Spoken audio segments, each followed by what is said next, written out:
We were together for 11 years, since high school, through college. And even when we both started working in Manila, we practically grew up together. People knew us as that long-term couple. We had plans, talked about marriage, a future, even raising kids. And although our relationship wasn't always easy, I truly believed it was solid. One of the hardest parts early on was that I had to keep our relationship a secret from my family. I was a teenager, and he wasn't exactly the ideal boyfriend in their eyes, but I loved him. And eventually, I stood my ground and told them. I thought he was worth it. When he decided to work in Qatar in February 2023, I supported him. I knew it would be hard, but we promised we'd make a long distance work. I was even processing my own papers to follow him there eventually. That was our plan. Looking back, I think things really started to shift when his brother, whom he lives with in Qatar, went home to the Philippines for a 1-month vacation. That was the entire December of 2023. Suddenly, he was on his own over there, and somewhere around the first or second week of that month, I noticed him becoming colder, more distant. I remember December 15th vividly. I told him I was having staycation with friends in BGC. One of them was actually his cousin. I kept him updated as we left and settled in, sending messages, the usual. But his replies were lukewarm at best. He didn't even ask where we were or how we were doing. That wasn't like him. He was never the overly clingy type, but he used to care. That night we had drinks, and I'll admit, I felt things bubbling up inside. I was confused, a little hurt. Why did it feel like he didn't care anymore? I was tipsy, but not out of it. At one point, I asked our group if we could call him because I wanted to talk, to hear his voice, to feel something familiar. They tried calling him, but it didn't go smoothly. There was some background disturbance coming from his end. Apparently, he was at a Christmas party at church, one I didn't even know was happening. No head up, no casual mention, not even a simple, I might be out tonight. That hit harder than I expected. After that night, I'll admit, I stated pulling away too. My replies became shorter. I wasn't as eager to initiate conversations. Maybe it was pride, or maybe it was self-preservation. I had gotten used to him being the one to patch things up when we'd hit rough patches. I thought maybe he'd ask what was wrong. Maybe he'd try to fix it, but he didn't. And so the silence between us grew louder. Then he started to change. He became cold and distant. He became less frequent. Calls became less frequent. When I stayed up late just to talk to him, he'd tell me not to wait. He'd say he was tired. Too many excuses. He had gone out with friends, to the cinema, or event to church. It felt like he was slowly phasing me out. Let me take you back to December 25th, 2023, our supposed 11th anniversary. That day, I greeted him with the usual sweet messages, but also opened up about the weight I'd been carrying for weeks. I told him how distant the area had become from our staycation and how he didn't even try to win me back. He no longer made any effort to check in on me or even ask if I was okay. His reply, "Happy anniversary. I love you. This is not the right time to talk about that." I felt crushed, confused. The days that followed were even worse. He grew colder, distant, detached. So I asked again if we could talk. I told him if that's not the right time to talk about it, then when is? Because I'm drowning here and I don't even know why. That's when the excuses started. He said he was tired. He said long distance wasn't working for him. He claimed I never made time for him, that if he didn't call, I wouldn't either. He even brought up how every time he come from work, instead we talked,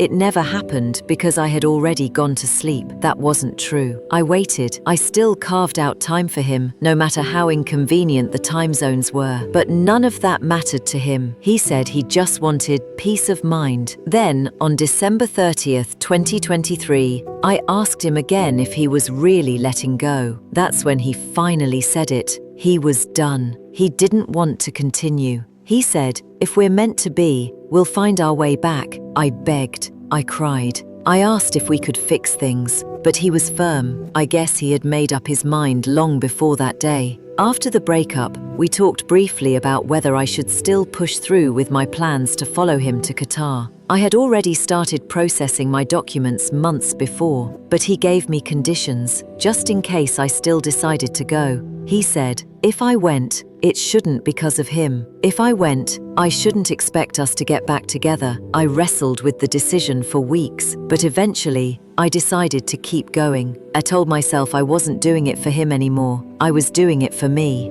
But then, on January 25th, 2024, he messaged me again. He told me not to come anymore.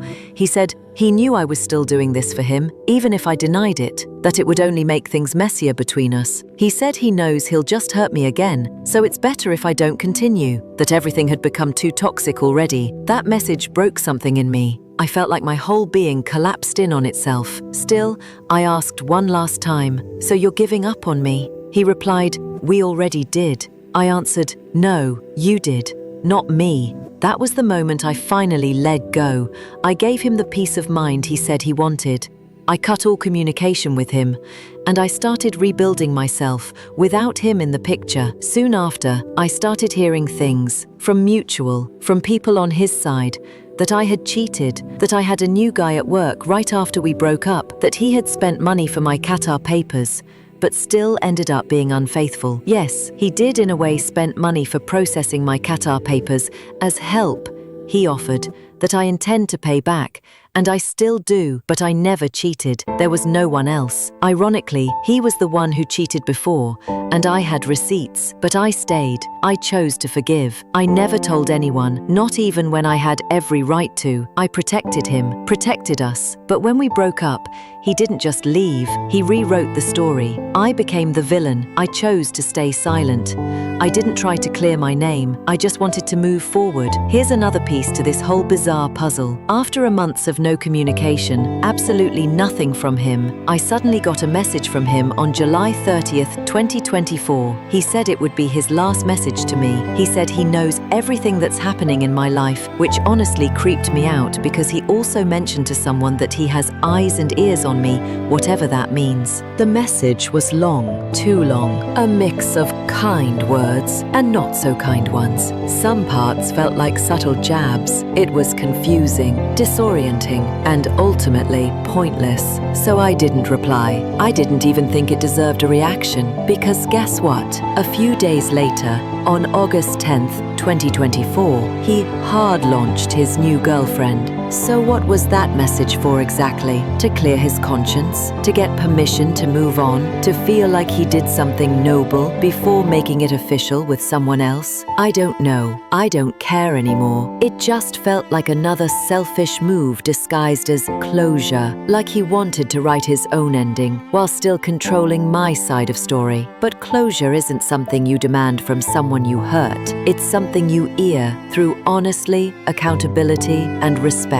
And if all he can offer me now are mixed signals and half-truths, still, I stayed quiet. I tried to heal in peace. Then, just last week, he called me. What makes it wild? Just days earlier, he flew back to the Philippines with the same girlfriend to propose to her. Mind you, they weren't even a year into the relationship.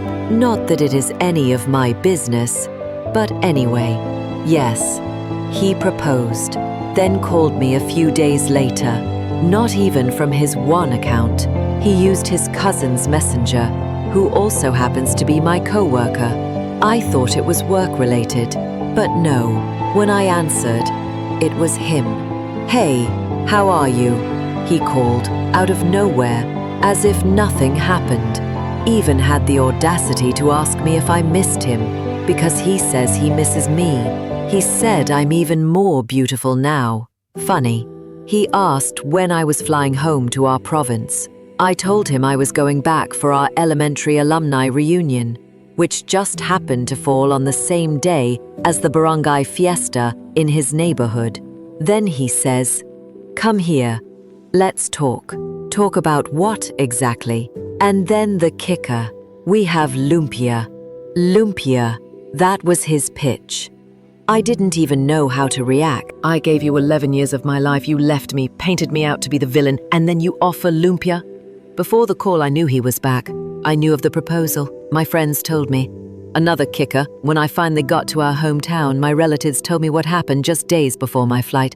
He had gone around greeting my family. He even gave my cousin a cheek-to-cheek greeting, showed respect to my aunt, and even asked how everyone was. And yes, he introduced his fiancée, who didn't even greet back, as if nothing happened, as if he didn't leave me and spread lies. The audacity of this man to do that and still expect me to visit. Needless to say, I did not go. I'm now back in Manila. The alumni reunion was fun, and I'm glad I went. But I'm still processing everything, mainly how someone can carry that much audacity in one lifetime. I'm not mad, I'm not bitter, I'm just baffled, insulted even. I half expected him to say sorry, but nope. It's so hard to feel the need to be kind and stay quiet, hence this. I don't know why he really called. Maybe it was guilt, maybe it was ego, maybe he just wanted to see if he still had access to me. But here's what I do know. I'm not going back. Not for him, not for closure, and definitely not for the lumpia.